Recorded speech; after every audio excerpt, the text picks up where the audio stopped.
sportif yi jërë ngeen jëf dellu si fii ci seen chaîne Senejet TV ñu leen di amalaat seen 6e numéro chronique sur la coupe du monde tey nag suñ chronique ñi koy jagleel chance yi nga xam ne équipe yii di Nigéria ak Tunisie moom lañ am pour qualifier ginnaaw bi ñu ñàkkee seen premier match ci mondial bi ñu gis ay taxawaay yu am solo yoo xam ne nii Nigéria def na ko démb digganteem ak Islande gagné ko 2-0 muy un premier pas vers la qualification ci 8e de finale yi waaye nag ginnaaw bi mu gagné Nigéria il faut que mu amaat un résultat positif ci dernier match am pour mën a qualifier 8e de finale pour mën a gagner son billet pour le second tour mais gis nañ ne aussi Nigéria ki muy dajeel 3e match am du équipe bu ndaw muy Argentine ñoom tam nekk en difficulté une Argentine mal en point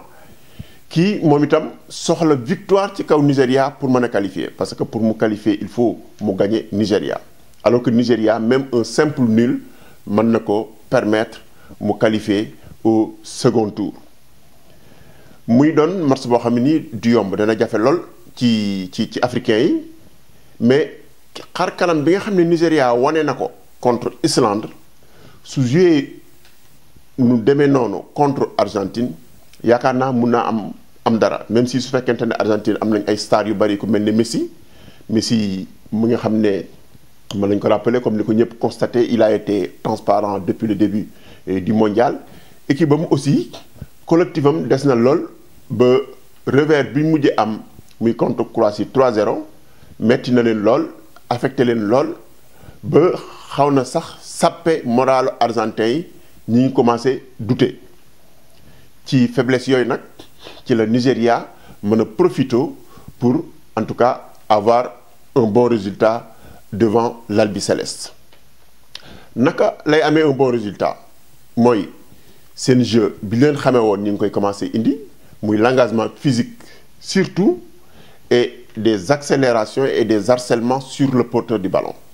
moom lañ dem joué démb ak Islande mais aussi exploiter en tout cas l'animation sur les côtés parce que Nigéria nekk na équipe boo xam ne nii xëy na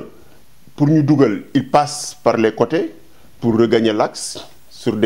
surtout ay suñu amee ay attaquants yu mel ne Ahmed Moussa di joueur Leicester ak ku xamee ne Moses di joueur Chelsea muy ay joueurs yoo xam ne nii dañu baax lool sur les côtés mais c'est des faux fuyants comme on dit dañuy accélérer sur les côtés ensuite piquer au milieu ci axe central bi pour mën a être dangereux te kii di Argentine côté boobu moom itam xaw na fi am faiblesse parce que ñoom itam seen jeu dañoo bokk ak Nigéria nu ñuy fubale ñoom itam dañu am animation offensive boo xam ni sur les côtés même si su fekkente ne un joueur comme Messi peut être dangereux aussi bien sur les côtés que dans l'axe qu'en position axiale kon Nigéria mën a bàyyi xel ne si par exemple on gère à gagner la bataille du milieu de terrain si on empêche par exemple un joueur comme Mascherano on empêche un joueur comme Messi de s'exprimer je crois que la bataille est gagnée parce que si Mascherano ne marche pas si Messi ne marche pas les attaquants comme Higuaín ou comme joueur yu bari Dybala duñ mën a en tout cas exprimer wu en attaque comme il le faut kon le premier travail de l'entraîneur mu koy axé sur la façon de défendre la façon de contenir les Argentins parce que Argentins yi fi mu toll nii wàññeeku nañ bu baax ñi ngi douter te en tout cas mën nañoo def ay erreurs de fébrilité yoo xam ne nii parce que c'est sûr que match bi dañ def le tout pour gagner ça veut dire que dinañ jéem a accélérer seen jeu jéem ko yàkkamti ils feront coûte que coûte pour marquer surtout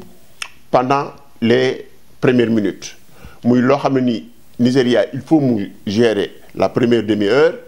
ne pas en tout cas encaisser et empêcher les Argentins d'être dangereux c'est très important si par exemple on joue 30 minutes sans que les Argentins suñ marqué wu rek dañuy douter te suñ douter rek Nigeria, avec son engagement physique, avec sa détermination et ses exploits individuels, surtout des joueurs yoo xam ne mën nañu def ay exploits individuels mën nañu am dara devant en tout cas kii di Argentine mi nga xam ne il faut coûte que coûte une victoire pour mu qualifier et peut-être bien entendu espérer une défaite de l'Islande devant la Croatie. Beneen équipe bi nga xam ne moom itam am nay chance am muy la Tunisie di jouer moom itam deuxième match am muy match bu am importance en tout cas devant une formation très bien en place bien entrée dans la compétition muy la Belgique en tout cas l'une des formations yi nga xam ne ñoo bokk nañ ci équipe yi gën a am taxawaay yi gën a am ay chance pour sori donc muy équipe à surveiller parce que ñoom itam gis nañ les gros calibres yëpp dañu am ay difficultés en tout cas ci début mondial bi des équipes comme ay Belgique comme Portugal en tout cas comme la Suisse c'est des équipes yoo xam ne nii mën nañu créer la surprise dans ce mondial là c'est très important c'est à surveiller donc Belgique du équipe bu ndaw équipe la boo xam ne ni bu am talent surtout talent offensif ak un milieu de terrain vraiment qui est très mobile et technique ce qui veut dire que ñoom mën nañu marquer à tout moment mais aussi mën nañu encaisser à tout moment parce que Belgique dafa am ay faiblesses ces faiblesses mooy lan mooy la défense surtout sur le côté gauche et au niveau de l'axe central c'est une défense boo xam ne nii day arrière c'est une défense boo xam ne nii en tout cas aayul ci anticipation sur les balles aériennes surtout donc muy en tout cas ay atu yoo xam ne nii sinon faiblesse su Argentine yoo xam ne mën na nekk ay atu Tunisie am ay joueurs yoo xam ne nii yu demee ne ay Ben Khalifa bu club africain de Tunis Khazri qui joue à Rennes qui sont des joueurs très bien ballon-pied et surtout Ben Youssef qui est un bon joueur de tête également su fekkente ne en tout cas exploiter nañ ces points forts là mooy prendre le ballon les provoquer les attaquer provoquer la défense surtout mun nañu am dara parce que généralement c'est une défense qui commet beaucoup de fautes et deuxièmement une défense qui attend soo leen di song dañuy arrière ce qui veut dire que si on joue le ballon à terre la Tunisie mën na gagner en tout cas beaucoup de choses en attaque parce que Tunisie collectivement ils ont un très bon collectif mun nañ en tout cas équipe bu xaw a déggoo lañ seen biir depuis quelque temps je crois que depuis 6-8 ans il y a un noyau dur qui joue ensemble kon déggoo nañ benn façon déggoo boo xam ne nii su fekkente ne joué nañ le ballon à terre surtout le balle à terre c'est très important de ne pas jouer des balles aériennes yoo xam ni mën na leen a porter préjudice mais suñ tegee balle bi ci suuf en tout cas song les Belges provoquer leen mun nañ am dara parce que Belgique dañuy commettre ay fautes mën nañu créer ay pénalty mën nañu am ay balles arrêtées surtout exploiter les balles arrêtées et d'être concentré devant les buts parce que am na ay match yoo xam ne nii dafa laaj concentration du début à la fin concentré wu devant les buts c'est très important et si on a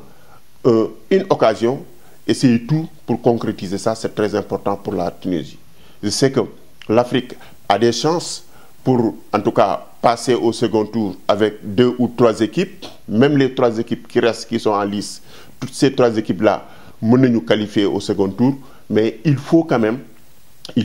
encore une fois il faut insister ñu xam ni ñuy jëlee match yi Sénégal bañ a tomber verser dans l'euphorie après seen première victoire prendre le match très au sérieux avec beaucoup de concentration du début à la fin surtout face aux Japonais dinañ ci ñëwaat mais li gën a amal solo mooy le dernier match du Nigeria c'est un match vraiment à gérer ça devrait être un match de l'entraîneur c'est vrai que les joueurs c'est eux qui jouent mais entraîneur aussi c'est une partition parce que équipe day toll foo xam ni c'est l'entraîneur qui gagne le match comme l'a fait Aliou Cissé comme l'avait fait Bruno Metsu en 2002 face à la France comme le font généralement beaucoup de grands entraîneurs suñuy daje ak ay équipes yoo xam ni ils sont forts tactiquement donc muy seen 6e numéro ñu leen di jox daje fii ak 24 heures si beneen chronique concernant le Sénégal par rapport à son match contre le Japon ñu leen di jaajëfal ci seen teewlu fii ci Senejet TV jërë ngeen jëf